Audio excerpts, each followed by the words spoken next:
আমরা এখান থেকে দেখছি কিছু কুইক বাটন আছে, কুইক বাটনগুলো আমরা এখানে ইউজ করতে পারবো এবং এখান থেকে আমরা যে কোনো বাটন, আমরা যে কোনো কালারের যে বাটনগুলো আছে সেগুলো আমরা এখানে ইউজ করতে পারবো এবং আরেকটি আমি এখান থেকে নিয়ে নিব। পরে এই বাটনগুলো ইউজ করছি। এরপরে আমরা যে কাজটি করব, এখান থেকে দেখতে পাচ্ছি আমরা শেপ, আমরা এখানে এটার শেপ যে কোনো আকৃতি। আজকে আমি ভিডিওর মাধ্যমে আপনাদেরকে দেখাবো আপনারা কিভাবে মাইক্রোসফট অ্যাক্সেসে ম্যাক্রো ব্যবহার করবেন। তাহলে চলুন কথা না বাড়িয়ে আমরা মূল ভিডিও শুরু করি।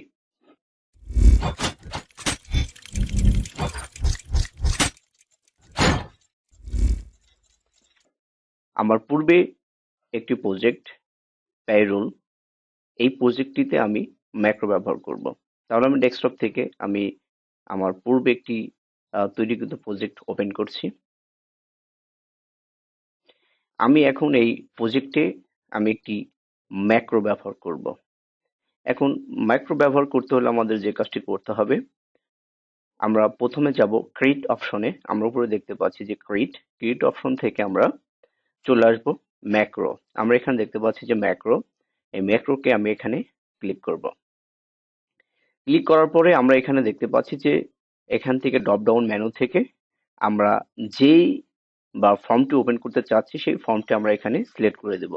ধরুন আমি প্রথমে যে ফর্মটি ইউজ করব সেটা হচ্ছে যে ওপেন ফর্ম, অর্থাৎ আমি একটা ফর্ম ওপেন করব। তাহলে আমি এখানে ওপেন ফর্মটা সিলেক্ট করে দিলাম। দেওয়ার পরে এখন যদি আমি এখানে দেখতে পাচ্ছেন যে ফর্ম নেম, আমাদের ফর্ম নেমটি যদি ড্রপ ডাউন মেনু থেকে আমরা সিলেক্ট করে দেব। দেখুন আমার ডাটা এন্ট্রি নামে একটি ফর্ম আছে, সেই ফর্মটি আমি ম্যাক্রো করতে চাচ্ছি। আমরা এই ফর্মটি এখানে সিলেক্ট করে দেব ড্রপ ডাউন মেনু থেকে। দেওয়ার পরে এখন আমরা এখানে সেভ দেব, এই ম্যাক্রোটিকে সেভ দেব।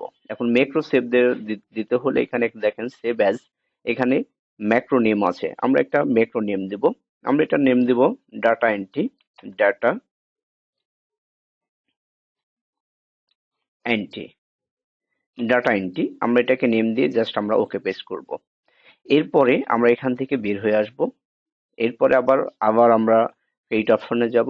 যাওয়ার পরে আমরা এখানে ম্যাক্রোতে আসবো। ম্যাক্রোতে আসার পরে আমরা এখান থেকে এখন আমরা চাচ্ছি যে আমার যে রিপোর্টটি আছে সেই রিপোর্টটিকে আমি এখান থেকে আমি ম্যাক্রো করব। তাহলে আমরা এখানে নিচে ড্রপ ডাউন মেনু থেকে আমরা সিলেক্ট করে দেব যে রিপোর্ট, দেখতে পাচ্ছেন যে ওপেন রিপোর্ট।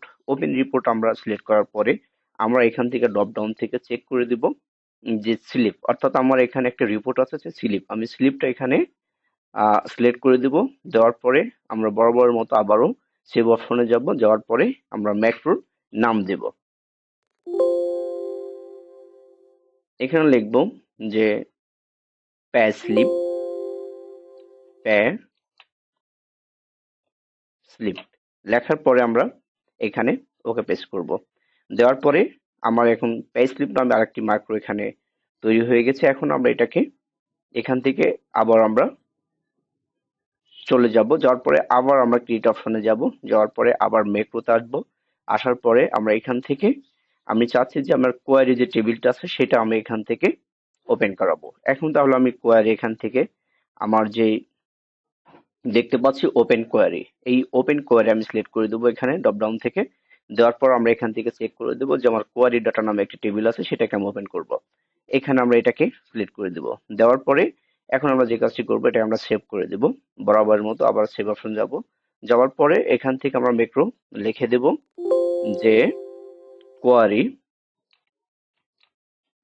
Data table.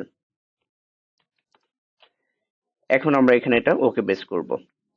এখন আমরা আবার বরাবর মতো এটা আমরা এখান থেকে বের হয়ে আসব, কেটে দেব। দেওয়ার পর আমরা দেখতে পাচ্ছি আমার তিনটা কোয়ারি টেবিল তৈরি হয়ে গেছে। সেটা হচ্ছে যেমন data data entry, price slip এবং কোয়ারি টেবিল। এখন আমরা যে কাজটি করব, এখন হচ্ছে আমাদের একটি ব্ল্যাঙ্ক একটি পেজ নিব। সেটা হচ্ছে একটি আমরা এখান থেকে ক্রিয়েট অপশনে যাব। যাওয়ার পরে আমরা এখানে দেখতে পাচ্ছি ড্রপ ডাউন, আমরা এই মোর ফর্ম ড্রপ ডাউন থেকে এখানে ক্লিক করব। ক্লিক করার পর আমরা দেখতে পাচ্ছি যে মডেল ডায়লগ, আমরা এটাকে সিলেক্ট করব। এখানে সিলেক্ট করার পরে এখন আমরা যে কাজটি করব, এখন আমরা জাস্ট এখানে যে আমার ডাটা টেবিল ম্যাক্রো আছে, আমরা এখানে ম্যাক্রোকে জাস্ট মাউস দিয়ে টেনে ধরে আমরা এই ঘরটায় বসিয়ে দিব এবং প্রয়োজন মতো এটাকে আমরা এডিট করে নিব। এরপর আমাদের দ্বিতীয় যেই ম্যাক্রোটি আছে সেটা হচ্ছে পেজ স্লিপ। আমরা এখানে মাউস দিয়ে টেনে নিয়ে এসে জাস্ট আমরা এই ঘরে এটাকে আমাদের সুন্দর মতো সাইজ করে আমরা এটা ইউজ করব। এরপরে আরো একটা টেবিল আছে, নিচের যেই কোয়ারি টেবিলটা আছে সেটা আমরা এখানে নিয়ে আসবো, মাউস দিয়ে টেনে নিয়ে আসার পরে মাউস দিয়ে ড্র্যাগ করে এটাকে আমরা প্রয়োজন মতো ছোট বড় করে নিব। নেওয়ার পরে এরপর আমরা বিষয়গুলোটা সুন্দর করে এখানে সাজিয়ে নিব।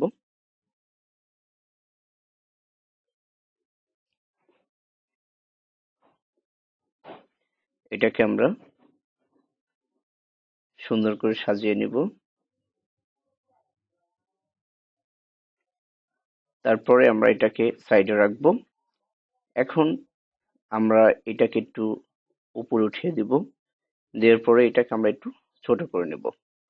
নেওয়ার পরে এখন আমরা যে কাজটি করব, এখন আমরা এখান থেকে ডিজাইনে যাব। ডিজাইনে যাওয়ার পরে আমরা এটাকে এই পেজটাকে সিলেক্ট করে আমরা প্রপার্টি শিটে যাব।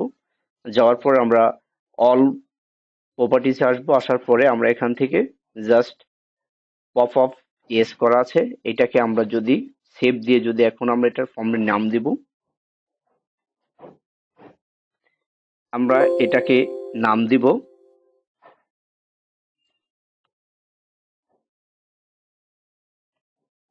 pay roll underscore software.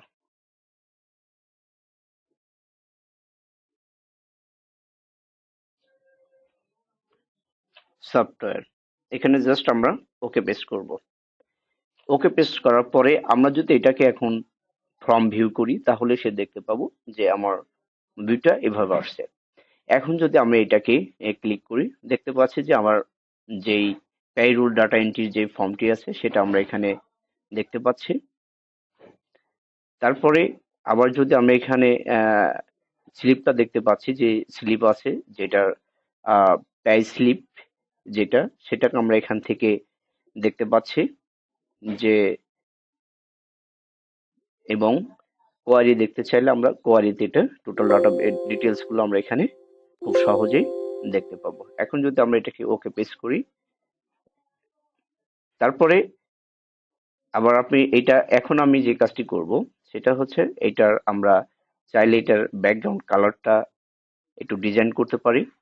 আমরা ব্যাকগ্রাউন্ড কালারটি এখান থেকে জাস্ট মাউসের রাইটে ক্লিক করে আমরা এখানে দেখতে পাচ্ছি যে ফিল কালার থেকে আমরা যে কোনো কালার এখান থেকে এটা সিলেক্ট করে দেব। এরপরে যেই এখানে দেখতে পাচ্ছি যে আমার যেই বাটন গুলো আছে বা এখানে যেই বাটন গুলো আছে এগুলো আমরা একটু পরিবর্তন করতে পারবো। সেটা কোথায় যাব, ফরম্যাটে যাবো। ফরম্যাটে আসার পরে আমরা এখান থেকে দেখছি কিছু কুইক বাটন আছে, কুইক বাটন গুলো আমরা এখানে ইউজ করতে পারবো এবং এখান থেকে আমরা যে কোনো বাটন, আমরা যে কোনো কালারের যে বাটন গুলো আছে সেগুলো আমরা এখানে ইউজ করতে পারবো। এবং আরেকটি আমি এখান থেকে নিয়ে নিব, পরে এই বাটন গুলো ইউজ করছি। এরপরে আমরা যে যে কাজটি করবো এখান থেকে দেখতে পাচ্ছি আমরা শেপ, আমরা এখানে এটার শেপ যে কোনো আকৃতি শেপ নিতে পারি। এগুলো আমরা এই শেপ গুলো চেঞ্জ করে দিতে পারি এবং এটাকে শেপ গুলো করতে পারি। আমরা এখান থেকে এই বাটন গুলো ইউজ করতে পারি। এখন যদি আমরা এই ফর্মটাকে আমি ভিউ করাই তাহলে আমরা ফর্মটাকে এইভাবে দেখতে পাবো। এখন যদি আমরা এখানে ডাটা এন্ট্রিতেই ক্লিক করি তাহলে আমরা যেই ফর্মটি আছে ডাটা এন্ট্রির, সেই ফর্মটি এখানে আমরা পাবো। এখান থেকে আমরা চাইলে এখান থেকে আমরা ডাটা অ্যাড করতে পারবো এবং এরপরে যে রিপোর্টটি, আমরা রিপোর্টটি এখান থেকে যদি চাই আমরা এখান থেকে রিপোর্টটি দেখতে পাবো। এরপর আমরা কোয়ারি টেবিল, আমরা কোয়ারিতে ডিটেলস গুলো দেখতে পাবো এবং কোয়ারি ডিটেলস গুলো আমরা এখান থেকে দেখতে পাবো।